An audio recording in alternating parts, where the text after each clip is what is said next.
Hey guys, welcome to my channel. My name is Favour Dike, a makeup artist based in Kaduna, Nigeria. And yeah, this is my official first video on this channel.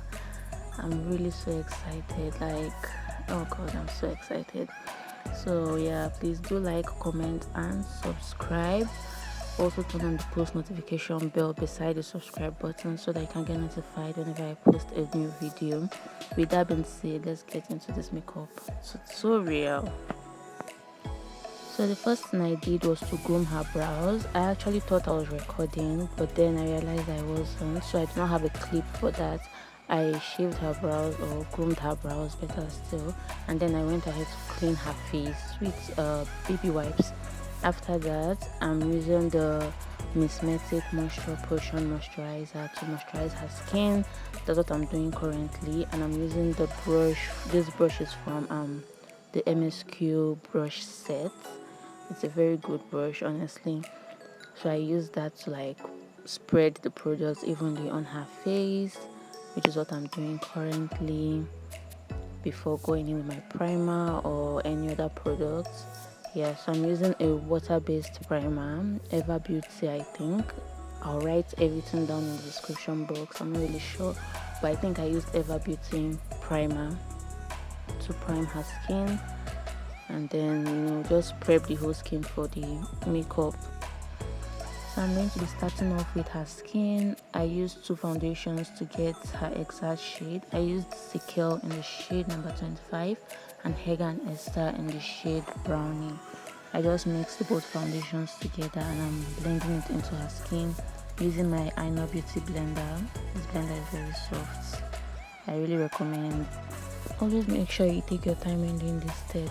And always be patient when blending, be gentle as well, and also make sure that your beauty blender is damp. You're not using a wet beauty blender, you're using a damp beauty blender, because if your beauty blender is wet, it will give you like patches on the skin. You see patches when blending, so always make sure you use a damp beauty blender.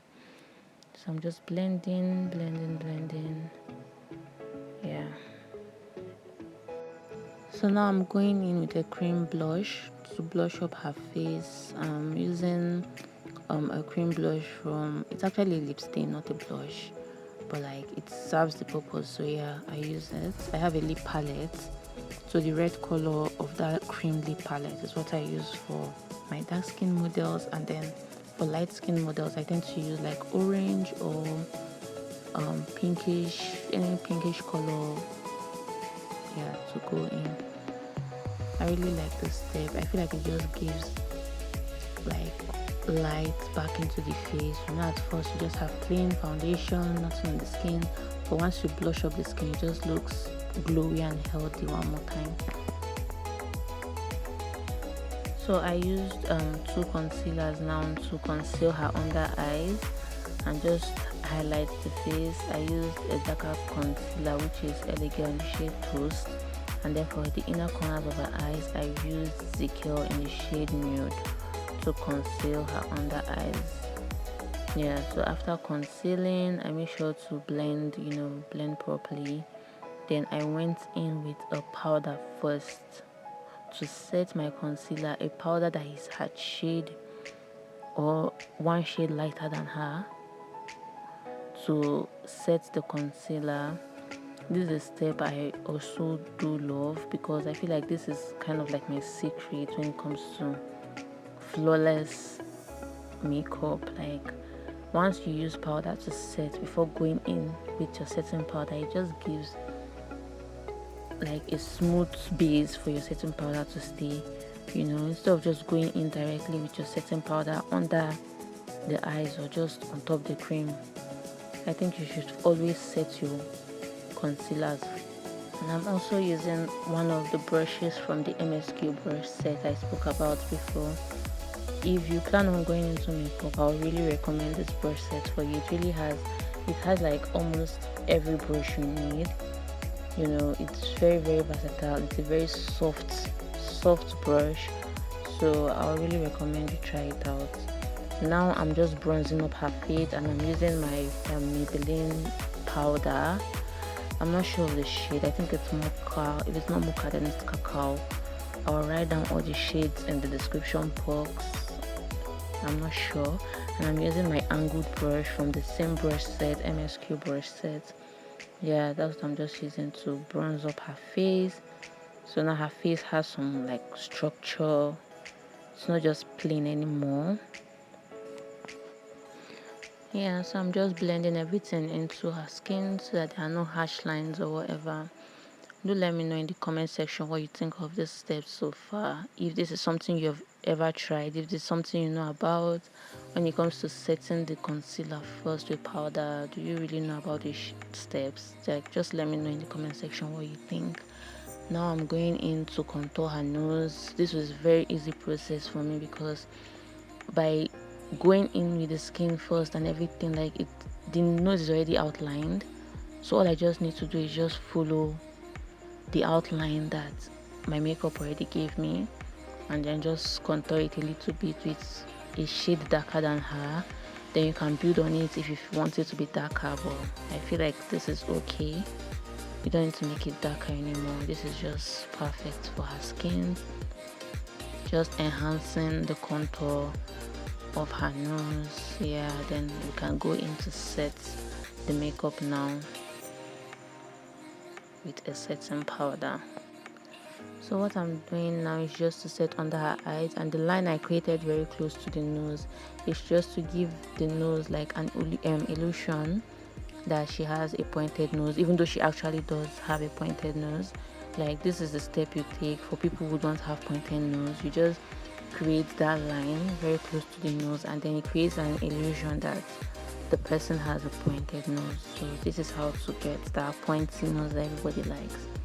This is how we get it. Just set everywhere, set under her eyes. Make sure you're pressing the setting powder into the skin and not just baking. Try to press it into the skin. And this step is also good because once you do the eyeshadow, the fall off or the fallout from the eyeshadow will pour like on the setting powder, and it will be easier to remove, you know.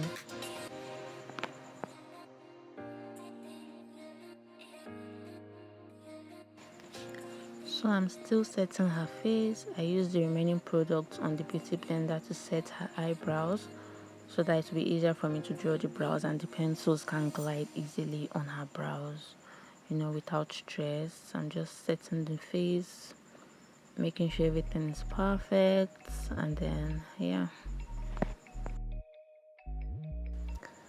So I did her brows, and again I was not recording. I do not have the clip for it. I don't know if I did record or not. I can't find the clip, so I did her brows, and then here we are to do her eyeshadow. I'm just going in with my eyeshadow primer, the Vinage eyeshadow primer. It's a very good eyeshadow primer, and it's not so expensive as well. So I'm just using that to prime her eyelids so that I can prep the eyes for the eyeshadows. This will help the eyes accept the colors, you know, very well.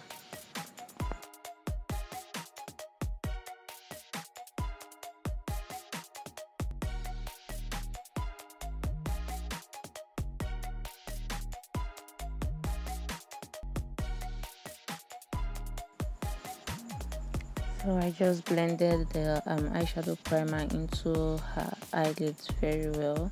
Now I'm going in with my Blossom African Queen eyeshadow palette, and I'm using the dark shade.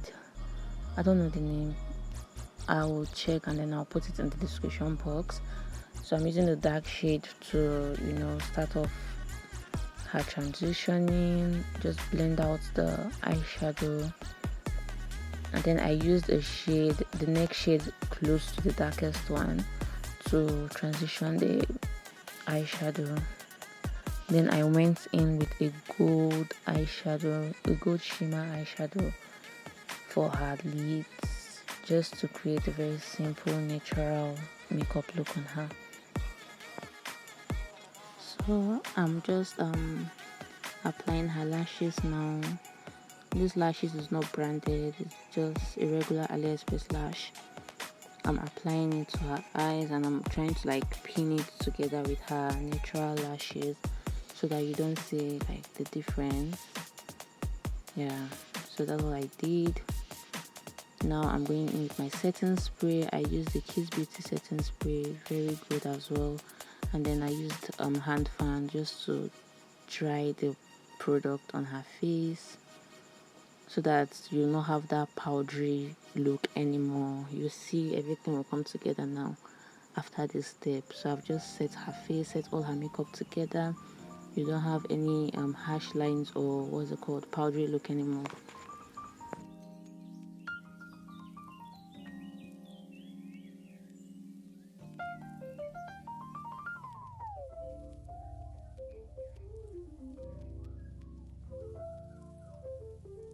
So I gave my model the hand fan to keep on, drying up her face, while I went in to look for the perfect shade of lip stain I was going to use for her. I did a very simple look on her because this is just the first video and I didn't want to do anything too crazy, so just went in very simple.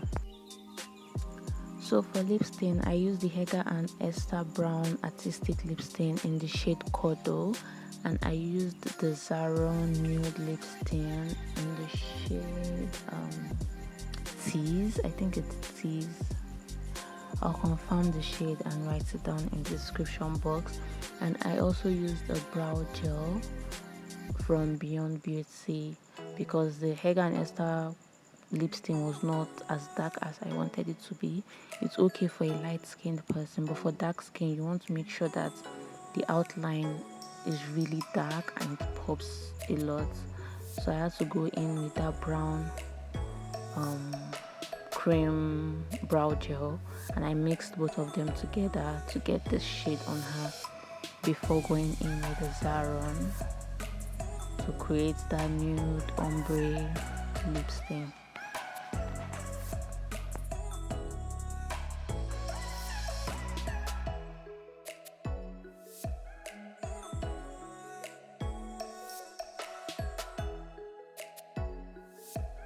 Yeah, so I just blended everything out and I went in with the gloss to gloss the lip because glossy lips is a bomb.